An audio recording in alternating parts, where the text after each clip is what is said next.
I grew up believing, or I guess being told and subsequently believing, that if you truly loved and cared about someone, then you should be able to anticipate all of their needs without them ever saying anything, really. And for most of my life, I thought that that was completely normal. I didn't even register that there were other ways of thinking about something like that because that was just the way that I existed always. I think looking back, it's so clear how much of my life I sort of lived in service to my narcissistic parent to try to make them happy or to try to do whatever I thought they expected of me. And this was definitely a big one. This one shaped a lot of thoughts and beliefs of mine for a really long time. And I think it just comes from the hypervigilance that you develop as a child with a narcissistic parent. You very quickly sort of learn to realize that, or I guess come to realize that the better you are at anticipating the needs of your parent, the better your position in the family is as a whole, sort of the better your position is. And you just kind of learn this through behavior more often than not, I think, because when you are lacking and maybe you don't pick up on these things, then maybe you become the target, right? Or maybe something gets out of hand and you get pulled into it and it becomes a negative experience for you too.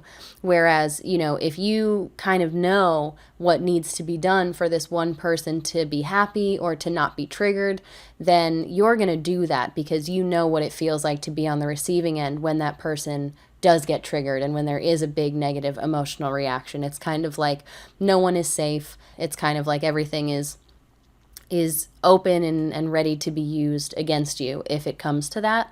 And that's a really scary feeling. So, especially when you're dealing with a parent, because for so much of your life, especially those earlier years, they're taking care of you. They're your primary caretaker, and they know everything about you, including your weaknesses and things that make you uncomfortable, maybe things that make you insecure, mistakes that you've made that maybe you're not entirely proud of.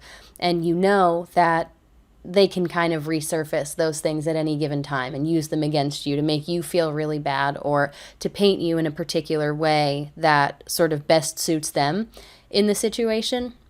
And so I think you become really good at anticipating people's needs, and that sort of meshes together with love and care, because I think that's what so many of us just instinctually crave from our parents is, attention and affection.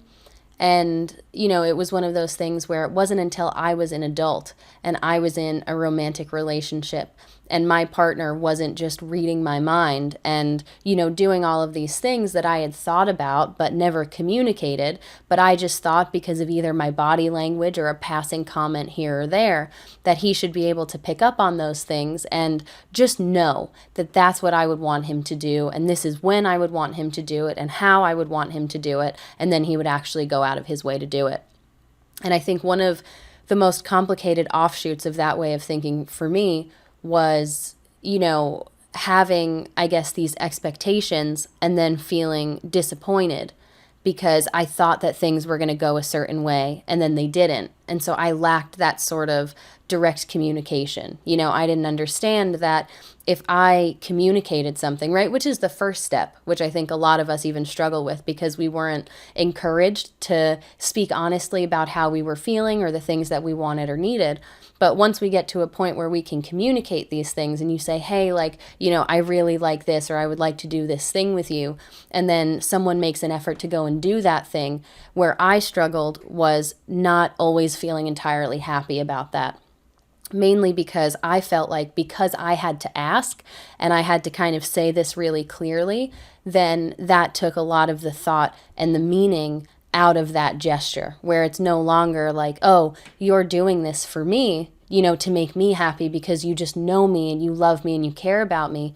But instead, it was more so like, you're only doing this because I asked you to, you wouldn't even want to do this if it wasn't for me and if I didn't bring it up, and so now I feel like it's not as genuine or authentic, like it doesn't mean as much. But also, I'm going to have a really hard time enjoying this experience because I'm going to be way more hyper-focused on how you're feeling because I already have this thought sort of planted in my head that you wouldn't have done this had it not been for me asking. So what does that mean, right? That means that maybe you don't enjoy it on your own. So I am going to be constantly paying attention to you, trying to make sure that you're having a good time, or just feeling self-conscious myself. How long have we been here? How long are we doing that? And I feel like it all just boils down to fear of upsetting the other person.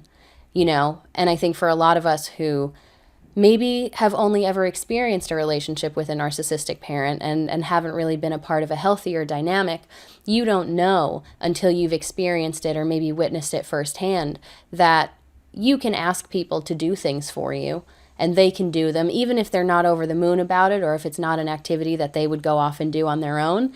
And that can be completely okay. Even if you ask them to do something and maybe the experience doesn't entirely go to plan and it's maybe a more negative or stressful experience, that still doesn't necessarily mean that the other person involved is going to be mad at you or they're going to hold this against you or use this as a reason to never go out and do anything with you again. It's not always so much your fault. It's okay to ask for things and it's okay to make mistakes. It's okay to just kind of experience life like a normal person, because you don't always have to, you don't ever have to live your life in service to someone else. What is primarily important is how you're feeling. What are your wants and your needs, and how do you want to experience life?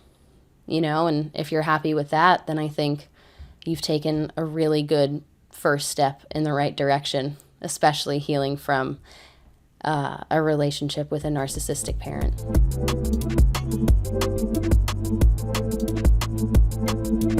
Thanks so much for watching. If you enjoyed this video and want to see more, be sure to give it a like and subscribe to my channel. I am not a professional. I don't claim to be one, but a therapist once told me that I am an expert in my own experience. And I want to speak about these topics candidly so that anyone who has experienced or is currently experiencing something like it knows a little bit more about what to expect, how to respond, and that you're not alone.